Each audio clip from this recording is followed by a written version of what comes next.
Tonight we're discussing matters of national security and the debate on state policing. And I'm being joined from Abuja studio by Sir Mike Okiro, is the former Inspector General of Police. Good evening to you, sir. Thank you so much for joining us this evening. It's so good to see you again. Well, thank you very much. Right, so let's begin tonight's conversation with your general assessment of the security situation in the country. How do you assess it? Well, the security situation in the country is bad, but that is a worldwide phenomenon. Very many countries, very advanced countries are having it bad as far as security is concerned. But the only difference is that they've been able, or they devised methods of controlling the security situation in their country. What we do in Nigeria is also make efforts, the government is making efforts to control and subdue the situation, the security situation in Nigeria right now. We do not expect to have it good all the time, but that doesn't mean you have to sit down and watch. Different actions start to be taken, measures start to be put in place to ensure that the insecurity is brought to its barest minimum. Exactly what the government is trying to do now, by trying to ensure that security agencies are put in place, they're equipped, they're trained, and they give the wherewithal to fight the insecurity and make sure Nigerians go home and still their two eyes closed. But what exactly are we not doing? Because at different times, the military has announced offensives, including airstrikes against bandit hideouts and vast forests across the northwest. But these criminal gangs are proving an elusive enemy. What exactly are we not doing? Well, this is what we can do. Like I said earlier on, there's no country that don't have security now. But what happened that when there's this security program, the government or security agencies will devise a way to tackle it. These insurgents or the criminals will go back and they plan and come out with a new phase, new method. It left the government and the security agencies to study the method these people have used and try to tackle them. And to devise ways to stop them. You know, if you have enough security agencies, you have enough equipment, you have enough technology to fight them, you can fight them adequately. But there's nowhere it can be you'll be so perfect that the criminals or insurgents will not slip by one way or the other. The fact that we shall try as much as possible to see that the security agencies are measuring up with whatever methods, whatever devices the insurgents or the criminals want to use to make sure that they are controlled. The Nigerians have a measure of security in them. It's not everybody gives up and say to Israel or they're giving up. No, the security agencies and government have not given up. They're still fighting them. All right, so Kira, let's talk about the recent female suicide bombers, now back to Borno State. Are we back to the era of suicide bombing? I mean, we thought we had made significant progress with that. Yeah, when you have suicide bombers, it means they've lost hope. We cannot confront the security agencies frontally. They cannot succeed whatever they do. So they go to suicide bombing. And suicide bombing cannot control because unless you have to check everybody, at a roadblock, everybody enters the city or enters everywhere, it's checked. Everybody enters the market, it's checked. Anybody enters the church or the mosque, it's checked. That's what you can do, but it's not possible. So that is why suicide bombing is a way to show that the insurgents, the criminals have lost hope. So they resort to suicide bombing, where somebody passed, like another person, they think the person coming to do business, and lo and behold, a suicide bomber. So that shows they have actually lost hope, they have lost ground. suicide bombing is the last hope of criminals or insurgents. So, but what you got to do, it means you have to get enough equipment to screen anybody entering the market, even within the church or the mosque, or into any public place. Ensure that you have devices to screen them. Because that's not the way they think they can penetrate and cause mayhem and havoc.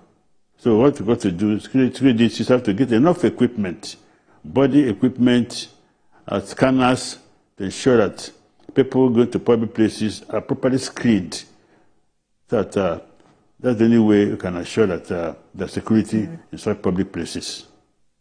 Right, but should northeastern governors be worried at this point? And do you agree with the House of Reps members who have said this occurred due to complacency by security agencies and the communities? No, it doesn't really follow. Because maybe there was not enough intelligence to know that some people are coming. If there was, they could have mounted scanners and devices to screen anybody entering that kind of place. But fortunately, they didn't do it. And they couldn't have done it because it has never happened in that part of Nigeria before. So they felt they were doing the external aggression, the external check on the insurgents, not knowing that they could use that method. So now that they've been used, the security agencies will now go back to the drawing board and find out ways to counter them.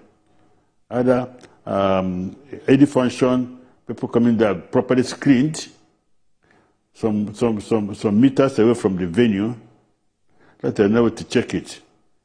Before, they didn't know that such a thing could happen. They must have been doing some peripheral check on people, on vehicles, not knowing that such a thing could happen. I think it's an opening eye for everybody, especially the security agencies in Nigeria, that anywhere, anytime, these people can strike. So should northeastern governors be worried at this point? Of course, we should be worried. To lose lives, lose property is worrisome. Even All right, so Sakura, earlier you talked about recruitment of more officers, purchase of more equipment. But you know, in recent times, there have been this call for accountability in the security sector. I mean, looking at how much money has been pumped into that sector in the last 6 years. So are you on the side of those asking for a thorough investigation into how defense budget is executed? And if indeed these monies are used for what they should be used for, especially by the military? Yeah, the military and the security agencies, they have their budgets, and these budgets go through scrutiny before they are approved by National Assembly. And when the money is released, we have procedures through which the money is spent. They have to go through normal procedure, advertise, and then things are done. And there are checks and balances. They have auditors who should check these things. The items bought, they're properly executed, the budgets are properly executed. There are checks and balances. I don't think this money can be released and people should be allowed to spend the way they like. The checks and balances, they should be checked to ensure that the monies released are used the way they are proposed to be used. The security agencies, they have things to buy for security. So it should be checked. It's strong to somebody to just say that the money used by the military is not properly accounted for. There will be reasons, there will be explanation, there will be checks and balances, there will be auditing to know if the item have been purchased as given by the government or by National Assembly on how the money should be spent because before the money is brought in, there's a budget. So it's wrong for somebody to sit down and say the money has not been properly used. You know, I asked that question because 2 days ago, the senators rejected the prayer seeking to stop service chiefs from diverting funds meant for purchasing security equipment to building universities. I mean, a lot of Nigerians are asking, isn't this a matter the National Assembly should investigate? They should investigate that, and if somebody is culpable, they'll be dealt with. The money, the budgets are made up for certain items, for certain actions, or certain procedures. If they're not properly done, the organizations, agencies, the arms of government saddle the responsibility of ensuring that there's accountability. Such occasions, they're supposed to be investigated. If found culpable, they should be dealt with to us as a deterrent to others. All right, let's talk about state policing, because since our last conversation on this matter, there seems not to be a consensus on the creation of state police. 16 state governors have gotten back to the president. 20 state governors are yet to tell where they stand on this matter. And you know, former IGPs like yourself, even the current IGP is against it. And you have said regional policing is the way to go. Do you still stand on that, Sir Okiro? Yeah, I say police is not the answer to our problem. Because for the benefit of hindsight, before independence, we had regional police. After independence, we had regional police. But what happened in the West, in the mid-60s, like 65, was a problem for Nigeria. So the police was badly used in the West. We saw that after the Civil War, when General Gowon came into power, about 1971 or thereabout, we now had unitary police. The regional police, state police was abolished. We had regional police, which we have now, which is federal police. Every police officer is accountable to the federal government.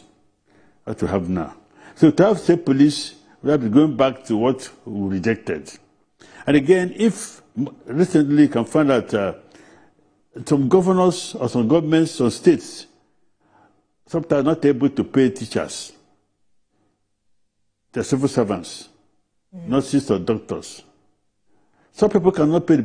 They say to the police in every state, it's more than the civil service put together. All the civil service put together, you know, the state of the police is more than that. If governments cannot pay their civil servants, it means they cannot pay the police. I can't afford to owe police 1 month. So that was why I was suggesting regional police. Yeah, we have 6 geopolitical zones called zonal police, geopolitical police. We have 6 geopolitical zones. We have a situation where the people from the zone, let's for example, Southeast. People from Southeast, people from Imo, police officer recruited who are from Imo can be posted to Anambra, can be posted to Enugu. People in Abia can be posted to Imo, can be posted to Ebonyi, like that. That they know the culture, they know the language, they're populated around the geopolitical zone. When you did a certain rank like AC, a certain commission of politics cannot be posted outside the zone. But that time now, they have learned the culture. They are mature to move outside their geographical zone to another state, to another zone, the case may be. And then the federal government will be in charge of the salary of policemen. So the policemen are posted, are recruited from a state and posted within the zone. The governors within the zone will equip the police within that zone. But the problem we have now is that the federal government cannot equip the police. The governors are buying vehicles, buying arms for the police. With geopolitical zone, all the governors within the zone will get money and equip the police within their zone. A situation where you have state police and the governor control the police. You can agree with me, the kind of governors we have, not all of them. Some of them are going to misuse the police. That even the opposition parties will run out of town. The government not allow the opposition parties to operate if it's in control of the police in that state. So to make sure that this kind of thing does not happen, the police is the answer to the problem. And also, I suggested in my program that the budget of the police, we went to 7. The 7th part is controlled by the IG at Force Headquarters. The other part are controlled among each geopolitical zone will be headed by DIG. The DIG will be in charge of the budget, Nigerian budget for the zone, to put among the states in that zone. That's much, much better than state police.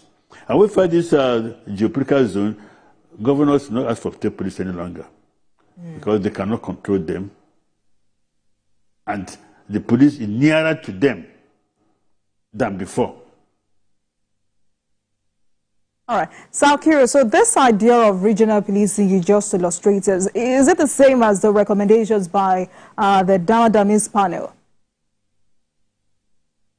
No. Damadamis panel did not recommend geopolitical police. What they recommended was the state police, but the structure, quite different. Promotions, training of state police. They were talking about state police.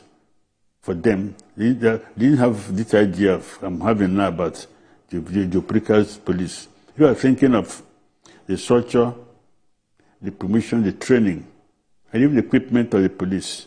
We're quite different for what it is now. That the IG has more role to play because the IG knows what is needed. The budget should be by him. And it's a situation, I was IG before, and I know the problem. In the budget, a certain amount is earmarked for a certain thing. At the end of the day, we get only 50% of that amount put on the budget. Even if we have the AIE, sometimes cash backing because a problem. So the police just are going hand in hand, cap in hand, begging. Because you see what to do, the money be budgeted, but not released. So with Damadamis Commission, thought things was avoided. The police got to cut their own budget and do what they're supposed to do. The police not like works or whatever. The budget, what is required, it's quite instant. Now talking of insecurity, you need to have vehicles for police to move about. How many times have you seen police people patrolling on the roads on the streets of Abuja? Before it to be so, see police officers with arms patrolling on every street. The presence of a police officer deters a criminal from committing crime. But when there are no patrol vehicles, people are not patrolling, the criminals have a field day to do what they want to do. So the Damadamis Commission did talk about geopolitical police, which I'm talking about now. All right, so Kiro, let me bring this in. Is it a fact that the IG, the AIGs are afraid of the decentralization of their powers, that they may lose their influence, and that's why they're against the creation of state police? Is it a fact? Yeah, actually, when I wrote about geopolitical police, the president then invited me to present the paper. We have the national, the NSA, the service chiefs, the Secretary of the Federation, Minister for Police Affairs, and so many other officers were there. And I presented the paper, and it was going on fine. But where it derailed was when I talked about this budget, that the police budget is going to 7. The 7 parts will be managed by the IG, the Force Headquarters. They don't seem to go to geopolitical zones. That was why the IG felt like you just said, that his cake was being cut into 7. You oppose it. That was how the police, the president said, well, the IG who wears a shoe, who knows where it pinches, is against it. So that's how he felt. But I did that at Chairman Police Service Commission. That's a fact. So you're right. Some of them, but it's natural. Nobody wants to his kingdom to be divided. Yeah, but what he didn't know that the person was IG that day, You know, the IG now. You see, I'm talking about what the country needs, not what an individual requires. Absolutely. You might not look at IG. Other people have come. So it's usually the property. The fact that its budget will not be divided. Maybe it will be IG for a year or 2 years. Another person will come, you know. So that was, it was a mistake on his part. Absolutely. And there are those who have also said, instead of state police, instead of regional policing, why don't we recruit more officers? Is that an option, Saukiri? Yeah, recruiting officers does not solve the problem of structure in the police. It does solve the problem of you getting a police officer from Kano, a constable or corporal from Kano, and pushing to Yenegua, where he cannot swim. And then he expects you to go to the creek and arrest a criminal. It wouldn't work. So, what a situation where officers are used to environment, used to language. So, the Duplica police is designed, we don't talk about it. To make sure people, police officers, work within the environment where they know the language, know the culture. Saukiri, let me pause you there while we take this commercial break. And when we come back, we will continue this conversation. Please stay with us, everyone. Welcome back to Politics Tonight, everyone. Tonight, we're discussing matters of national security and the debate on state policing with Sir Mike Okiro, a former Inspector General of Police. Sir Okiro, thank you very much for staying with us on the program. Now, let me allow you to land your points on why you think recruiting more officers will not work. Yeah, I didn't say today too. What I'm saying is that's not the only solution. Okay. Because if you have, you still need more officers. If you have your bookers soon, you still need more officers. If you have state police, you still need more. You still need more officers. You see, United Nations prescription that says 1 policeman to 400 citizens. It's for United, but that doesn't work any longer. Because now have equipment to support the police. But right in Nigeria, I think it should be 1 policeman to 200 people because they don't have the equipment. All right. So the threat is still required. You need to recruit more policemen and women to police and provide security for the populace. So it is still needed. Whether you have state police or federal police have it now, or the police, you still have to recruit more policemen. Absolutely. All right, so Okiro, this IGP, PSC, and professionalism in the police force, what do you think is responsible for this squabble, this everyday wrangling? I mean, lately, IGP Egbetokun was seen lamenting over this same issue, recruitment. Meanwhile, the Supreme Court had ruled on this matter. I think the problem between the police, the First Quarters, and Police Service Commission is embedded in the Constitution.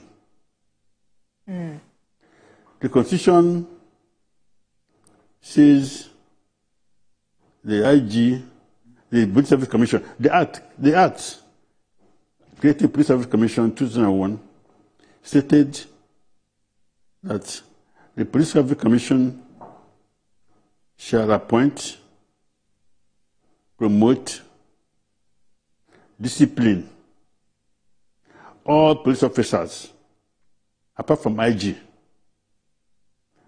I remember I wrote an article on this matter about a year or two ago, and I called it the problem between the IG and the Police Service Commission. I called it the non-and-hire syndrome, non-authority of hire and fire syndrome.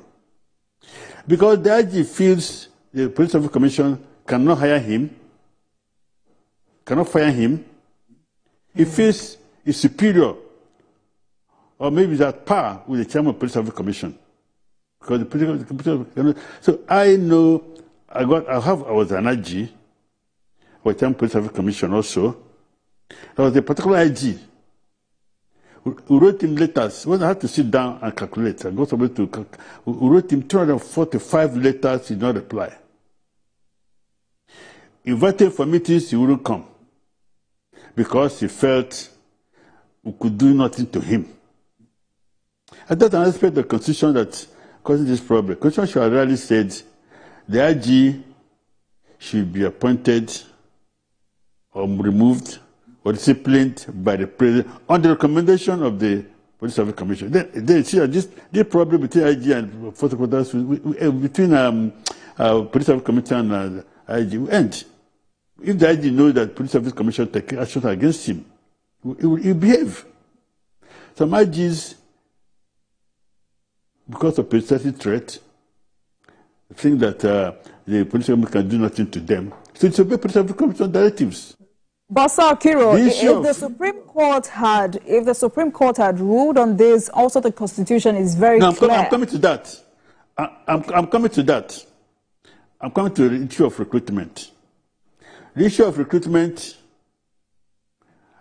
like, there was also a problem between the IG, Police Service Commission, on recruitment. They even wrote to the Attorney General of the Federation, who said, in fact there was a kind of lexicon and probably lexicon and semantics. That is, recruitment is not appointment. Therefore, Police Service Commission can appoint but not recruit.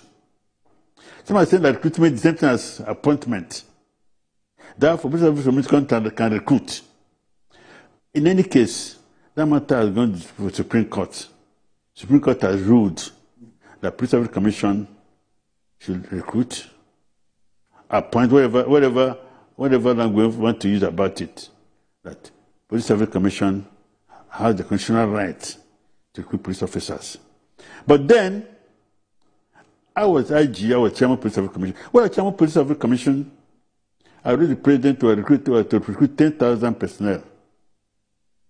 We had about over 1,500 police stations, divisions in the country, 774 local governments. But the Senate of Police Service Commission was 461. So we could not do it. So I had to invite the IG and police. We did it together. Because I didn't have the manpower to do it. We did it together. All right. But an IG came also to hijack it. The first IG I did, there was no problem. Second IG wanted to hijack it. However, I settled it. But when I left, modern IGs and the Police Service Commission, it became a fight. I remember the former IGs forum, I invited everybody with when Adamu was the IG, Smith was the chairman, to see if we can solve this. So, Sir Kiro, because of time, how do we move on from this everyday wrangling and this squabble? Is this something the president should look into? I think it's very, very clear. The Supreme Court, Queen Apex Court, which is the grand norm, has said Police Service Commission should do recruitment. Simple. It should be done. But like I said, because they don't have the manpower, it should be done along, they on their own decide. You don't have to do it alone well. You don't have to do it along with the police well. But it is done by Police Service Commission. All right, Sir Kiro, thank you very much for joining us this evening. I've been speaking with the former Inspector General of Police, Sir Michael Kiro, and tonight to discuss the matters of national security and the debate on state policing. Thank you so much for joining us. I'm sure we would continue this conversation some other time. Thank you very much, sir. Thank you very much. Thank you. All right.